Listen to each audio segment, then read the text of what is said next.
தேசமென்று பெயர் சொல்லுவார், மிடி பயம் கொல்லுவார், துயர் பகை வெல்லுவார். பாரத தேசமென்று பெயர் சொல்லுவார், மிடி பயம் கொல்லுவார், துயர் பகை வெல்லுவார்.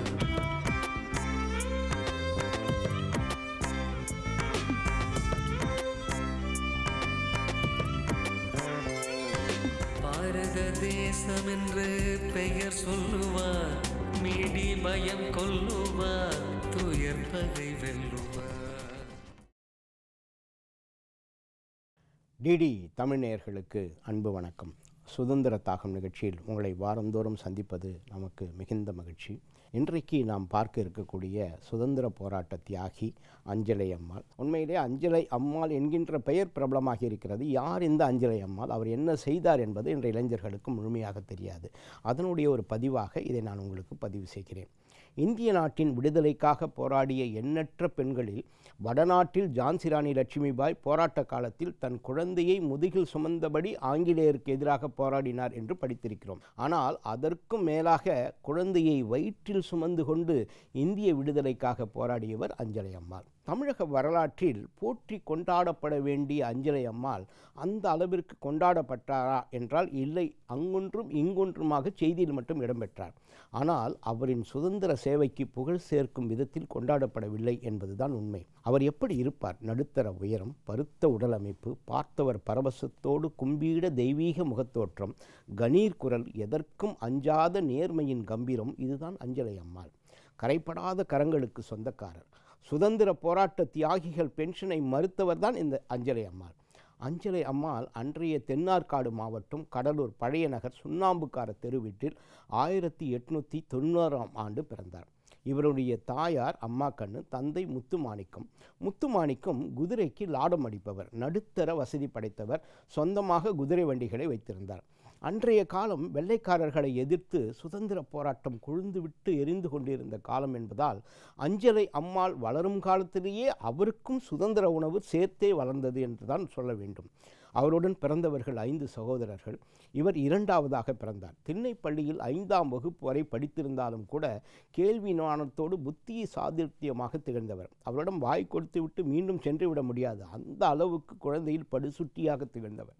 பருவ வயது வந்ததும் அஞ்சலை அம்மாவுக்கும் கடலூர் மாவட்டம் சேத்தியாத்தோப்புக்கு மேற்கே உள்ள பெரிய நற்குணம் என்ற கிராமத்தை சேர்ந்த முருகப்பனுக்கும் மிக சிறப்பாக திருமணம் நடைபெற்றது.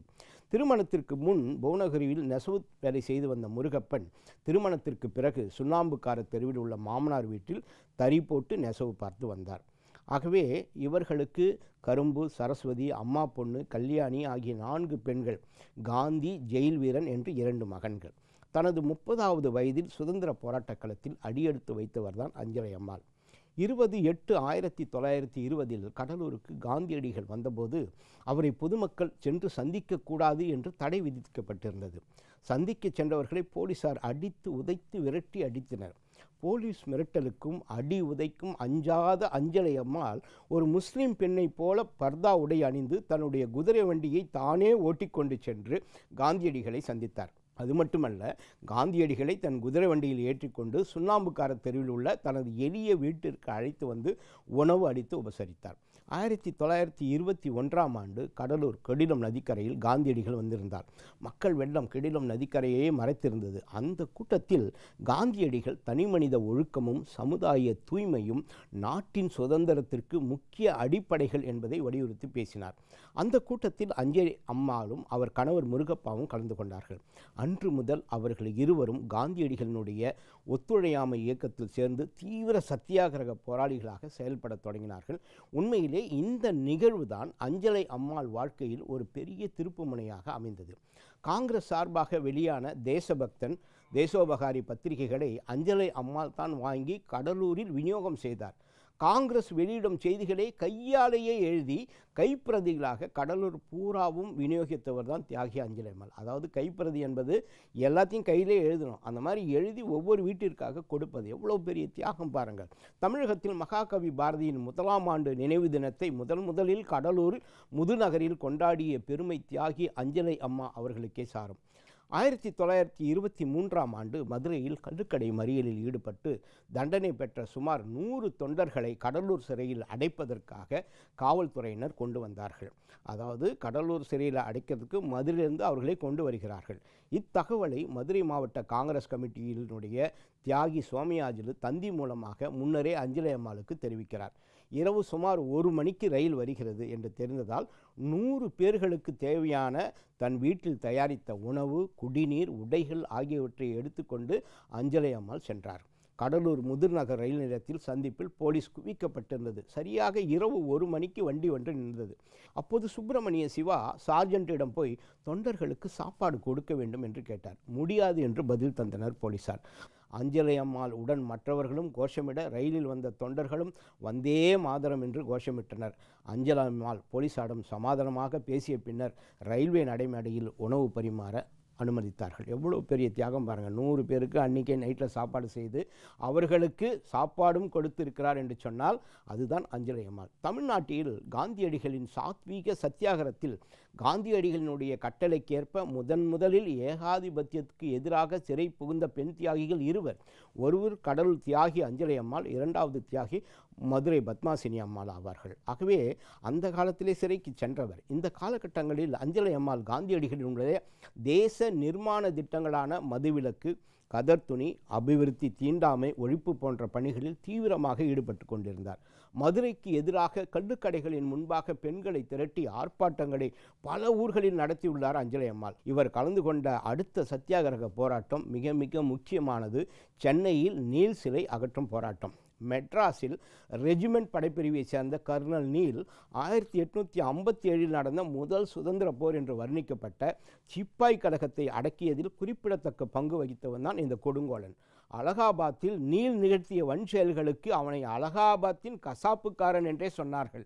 பிரிட்டானிய அரசியர்களுக்கு நீல் போற்றத்தக்க ஒரு படை வீரனாக இருந்தான். அடுத்து லக்னோ சென்ற நீலின் நிலை எல்லை மீறி உச்சக்கட்டத்தை தொட்டது.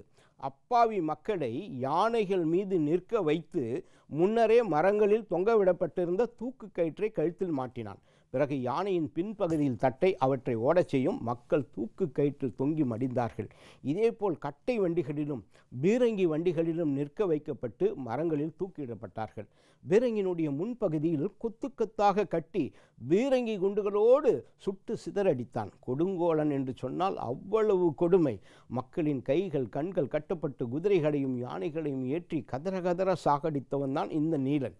ஆகவே 1887 செப்டம்பர் 25ஆம் நாள் லக்னோ நகரை நீல் சூறையாடிய போது வாசுதேவ நாயக் என்ற கிளர்ச்சிக்காரரால் தனது 47வது வயதில் சுட்டு கொல்லப்பட்டான், மாண்டான் நீலன். ஆகவே நமக்கு அது ஒரு மகிழ்ச்சியாக இருந்தது. ஆனால் அன்றைய அரசு 1861 மார்ச் 19 இன்றைக்கு அண்ணா சாலை, அதாவது நம்ம மவுண்ட் ரோடு ஸ்பென்சர் எதிர்ப்புறத்தில் நீல் சிலைவை நிறுத்தப்பட்டது. அவனுக்கு ஒரு சிலை வைக்கப்பட்டது. சிலையின் பீடத்தின் கீழ் பொதுமக்கள் அளித்த நிதி மூலம் இச்சிலை அமைக்கப்பட்டது என்று குறிப்பிடப்பட்டது. இந்தியாவின் அவமான சின்னமான இந்த நீலனுக்கு சிலை அமைத்தது பல ஆண்டுகளாக இந்திய மக்களின் மனதில் நீர் பூத்த நெருப்பாகவே கனன்று கொண்டிருந்தது பகை என்னும் தீ. 6/9/1927 செப்டம்பர் 6ஆம் நாள் கடலூரை சேர்ந்த அஞ்சலை அம்மாள், அவரது மகள் அம்மா பொண்ணு இருவரும் நீல் சிலையை அகற்றும் போராட்டத்தில் ஈடுபட்டார்கள். இப்போராட்டத்தில் கலந்து கொண்டதால் அஞ்சலை அம்மாளுக்கு 1 நாள் சிறை தண்டனையும் 25 ரூபாய் அபராதமும் விதிக்கப்பட்டது. அபராத தொகையை செலுத்த அஞ்சலை அம்மாள் மறுத்ததால் மேலும் அவங்களுக்கு 6 மாதம் சிறை தண்டனை விதிக்கப்பட்டது. அம்மா கண்ணு என்பவர் அஞ்சலை அம்மாளுடைய மகள். சென்னையில் இருக்கக்கூடிய மிக சிறுமி. அப்போது சென்னையில் இருக்கக்கூடிய சிறுமியர் சீர்திருத்த இல்லத்தில் 4 ஆண்டு இருக்க தீர்ப்பு வழங்கப்பட்டது. அது மட்டுமல்ல, 7/9 இவங்க 2 பேர் ஜெயிலுக்கு போயிடுறாங்க. 7/9/1927 அன்று அஞ்சலை அம்மாளுடைய கணவர் முருகப்பனும் தனிநபராக சென்று நீல் சிலையை உடைக்கும் செயலில் ஈடுபடுகிறார். இதை கண்ட காவலர்கள் அவரை கைது செய்து நீதிமன்றத்தில் நிறுத்தினார். முருகனுக்கு 3 மாத சிறை தண்டனையும் 50 ரூபாய் அபராதமும் விதிக்கப்பட்டது. இவரும் அபராதம் செலுத்த மறுத்ததால் மேலும் 3 மாதங்கள் சிறை தண்டனை விதிக்கப்பட்டது. இதற்கடுத்து இவங்களுடைய மருமகன் ஜமத்கனி நீல் சிலை உடைப்பு போராட்டத்தில் ஈடுபட்டு சிறை சென்றார். தமிழக வரலாற்றில் நீல் சிலையை அகற்றும் போராட்டத்தில் கடலூர் தந்த சிம்மம் அஞ்சலை அம்மாள் தான். கணவர், மகள், மருமகன் என குடும்பத்துடன் சிறைக்கு சென்ற ஒரே வீரத்தியாகி. வெள்ளையர் அரசு கைது செய்கையில் தாயும் மகளும் சேர்ந்தே சிறைக்கு சென்றார்கள். சிறையை கண்டு அஞ்சாதவராய் தன் மகளை வளர்த்தார். காந்தியடிகளினுடைய மனம் கவர்ந்தவராக அஞ்சலை அம்மாளுடைய மகள் அம்மா கண்ணு மாறினார். காந்தியடிகள் தமிழகம் வரும்போதெல்லாம் அம்மா கண்ணுவை பார்க்க விரும்புவார். ஒருமுறை லீலாவதி என பெயர் சூட்டி தனது வார்தா ஆசிரமத்திற்கே அழைத்து சென்று விட்டார். 1932ஆம் ஆண்டு நடந்த போராட்டத்தில் பங்கெடுத்து கைதாகி சிறைக்கு செல்ல தயாரானார் அஞ்சலை அம்மாள். வேலூர் சிறைக்குள் அவர் நுழைந்தபோது நிறைமாத கர்ப்பிணி. இந்த நீல் சிலை போராட்டத்துக்கு அப்புறம் நடந்த போராட்டம். அப்போ வேலூர் ஜெயிலுக்கு போகிறார். அப்போ அவர் கர்ப்பிணியாக இருக்கிறார். பலரும் அவரை தடுத்தும் இல்லை நான் இந்த போராட்டத்தில் கண்டு சிறைக்கு செல்வேன் என்று தயக்கமே காட்டவில்லை. சிறைக்குள் கடும் வேதனையை அனுபவித்தார். 1 மாதம் அவகாசம் கேட்டு வெளியே சென்று வீரமகனை பெற்றெடுத்தார். பிறந்து 2 வாரங்களே ஆகியிருந்த பச்சிளம் குழந்தையோடு மீண்டும் சிறைக்கு சென்றார். கை குழந்தையோடு சிறைவாசத்தை ஏற்ற அவருடைய உறுதி அவருக்கு தண்டனையை கொடுத்தவர்களையே அசைத்திருக்கும் என்பதுதான் உண்மை. அதனால்தான் அவன் ஜெயிலில் பிறந்த குழந்தை வளர்ந்தனால் அவனுக்கு ஜெயில் வீரன் என்றும் பெயர் சூட்டினார். எந்த சூழ்நிலையிலும் பின்வாங்க தயாராகாத ஒரு வீர மங்கையாக இருந்தவர்தான். இன்றைக்கு மேடையில் மகளிர் பேசுவது பாடுவது வியப்பில்லை. ஆனால் 1921ஆம் ஆண்டில் கிராமமாக சென்று அஞ்சலை அம்மாள் முழங்கியது சாதனை அல்லவா? கர்ப்பிணியாக இருக்கும்போதும் போராட்டத்தில் குதித்து சிறைப்படுவார். அது மிகப்பெரிய சாதனை அல்லவா? பேறுகாலத்திற்காக சில வாரங்கள் பரோலில் வெளிவருவார். மீண்டும் கை குழந்தையுடன் சிறை செல்வார். சிறைவாசத்தால் எத்தனை கருச்சிதவு, எத்தனை உதிரப்போக்கு, எத்தனை நோய்கள், எத்தனை வேதனை, அத்தனையும் தாங்கிய அஞ்சலையை இன்று எத்தனை பேர் அறிவார்கள்? பெண்கள் படையை திரட்டுவதில் அஞ்சலை அம்மாளுடைய பேச்சு வண்ணம் அவ்வளவு அழகாக இருக்கும். கொடி காத்தவன் திருப்பூர் குமரன் என்று நாடே அறியும். ஆனால் அதேபோல் கொடி காத்த வீரமங்கை அஞ்சலை என்பதை நாடு அறியுமா? கடலூரில் உப்பு சத்தியாகிரகத்தின் போது ஒரு கையில் தன் கை குழந்தை, மறுகையில் காங்கிரஸ் பேரியக்கத்தினுடைய கொடியுடன் களமிறங்கிய வீர மங்கை மாதுதான் அஞ்சலை அம்மாள். காவலர்கள் கண்மூடித்தனமாக தாக்கிய போது கை குழந்தையை கீழே விட்டாரே தவிர தன்னுடைய கொடியை கீழே போடவில்லை என்பதுதான் அஞ்சலை அம்மாளுடைய அறியாத வரலாறு. வீட்டை நிலத்தை விற்று விடுதலை போராட்டத்துக்காக செலவு செய்தாயே என்று ஒருவர் கேட்டபோது, விடுதலை என்ற பெரிய சொத்து நமக்கு கிடைக்க என் சிறிய சொத்துக்களை இழந்தால் பரவாயில்லை என்று சொன்னவர் தான் அஞ்சலை அம்மாள். 1937ஆம் ஆண்டு சென்னை ராஜதானியினுடைய சட்டமன்ற உறுப்பினர்களை தேர்ந்தெடுக்க பொது தேர்தல் நடைபெற்றது. கடலூர் பெண்கள் தொகுதியில் காங்கிரஸ் கட்சியின் வேட்பாளராக தியாகி அஞ்சலை அம்மாள் போட்டியிட்டார். கல்லுக்கடை முதலாளிகள் அஞ்சல் அம்மாவை எப்படியாவது தோற்கடிக்க வேண்டும். ஏன்னா இவங்க வந்தாங்கன்னா நம்ம கல்லுக்கடையை நடத்த முடியாது என்று விரதம் பூண்டு அவர்களுக்கு எதிராக அவர்கள் முழுக்க பிரச்சாரம் செய்தார்கள். வாக்கு எண்ணிக்கை முடிவில் காங்கிரஸ் கட்சி சார்பில் போட்டியிட்ட தியாகி அஞ்சலை அம்மாள் பெருவாரியான வாக்கு வித்தியாசத்தால் வெற்றி பெற்றார். இந்திய விடுதலைக்கு பிறகு 3 முறை சட்டமன்ற உறுப்பினராக தேர்ந்தெடுக்கப்பட்டார். தனது தொகுதிக்கு உட்பட்ட மக்களுக்கான பல நல்ல திட்டங்களை கொண்டு வர கடும் முயற்சி எடுத்தவர். அவ்வாறு எடுக்கப்பட்ட ஒன்றுதான் தீர்த்தாம்பாளையத்தின் குடிநீர் பிரச்சனை. அதாவது கடுமையான குடிநீர் பஞ்சத்திற்கு ஆளான கிராமத்து மக்கள் நீண்ட தொலைவு சென்று நீர் பிடித்து வர வேண்டியதாயிற்று. அந்த சிக்கலுக்கு முற்றுப்புள்ளியாகத்தான் புவனகிரி செல்லும் வீராணம் வாய்க்காலில் இருந்து கிளை வாய்க்காலை உருவாக்கி தீர்த்தம்பாளையத்துக்கு கொண்டு வந்தார். குடிநீர் பிரச்சனையும் தீர்ந்தது. அதற்காக நன்றி கடனாகவே அஞ்சலை வாய்க்கால் என்று இன்றும் அந்த வாய்க்கால் அழைக்கப்படுகிறது. ஒவ்வொரு குடும்பமும் நாட்டு விடுதலைக்கு ஏதாவது செய்ய வேண்டும் என்ற குரலில் களமிறங்கிய தியாக தீபம் அஞ்சலை அம்மாள். துடிப்பு, வேகம், தாகம், லட்சியம் எல்லாமே தன் குடும்பம் நோக்கி இல்லாமல் நாட்டு நலம் நோக்கியே இருந்த மிகப்பெரிய தியாக குடும்பம் இவரது குடும்பம். அவர்களின் தியாக முத்திரை சுதந்திர வரலாற்றில் நிச்சயம் பதிந்து காலத்தை வென்று நிற்கும். அரசர்களும் முதலாளித்துவ வர்க்கத்திற்குமே சரித்திரம் சொந்தமானது என்றால் சாதாரண அஞ்சலை அம்மாளினுடைய தியாகத்தை யார் சொல்வது?